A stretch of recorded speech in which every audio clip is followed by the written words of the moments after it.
नमस्कार, मी प्रजित नायर, कलेक्टर गोंदिया. आपल्या जिल्ह्यामध्ये 82 पेट्रोल पंप आहेत आणि 8 प्रायव्हेट पेट्रोल पंपसुद्धा आहेत.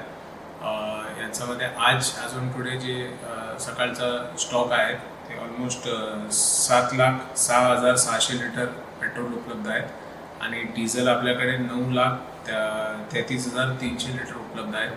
हे एका म्हणजे आपल्या जिल्ह्यासाठी पुरेसा साठा आहे.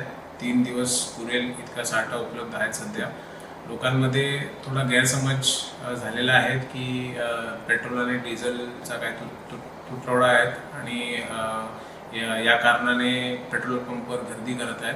तर माझा विनंती आहे की असा कोणत्याही फेक न्यूज किंवा गैरसमज होऊ नये याच्यासाठी म्हणजे असं काय कोणत्याही परिस्थिती आपल्याकडे सध्या नाही आहेत. काल माननीय पंतप्रधान महोदयाने सुद्धा लोकसभांमध्ये त्यांनी विधान केलं की आपल्या देशाचं जे सध्याचं परिस्थिती आहे ते याच्यामध्ये मुबलक प्रमाणात त्यांच्याकडे स्ट्रॅटेजिक रिझर्व्स आणि बाकी सर्व गोष्टी उपलब्ध आहेत आणि वेगवेगळ्या माध्यमातून पेट्रोल आणि डिझेल देशामध्ये आणण्यासाठी शासनाकडून त्यांचा कार्यवाही चालू आहेत. कोणत्याही प्रकारचा तुटवडा या जिल्ह्यामध्ये सध्या नाही आहे आणि लोकांमध्ये पॅनिक होऊ नये याच्यासाठी असं आम्ही प्रशासन म्हणून कोणत्याही काही निर्बंध वगैरे घातलेला सुद्धा नाही आहेत.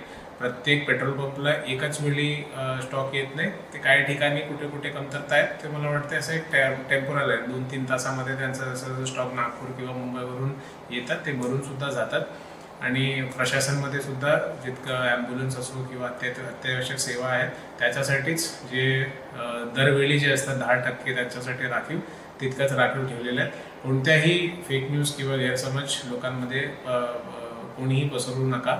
असा कोणताही तुटवडा ॲज ऑन टुडे आपल्याकडे नाही आहेत. गॅसमध्ये सुद्धा सिमिलर सिच्युएशन आहेत.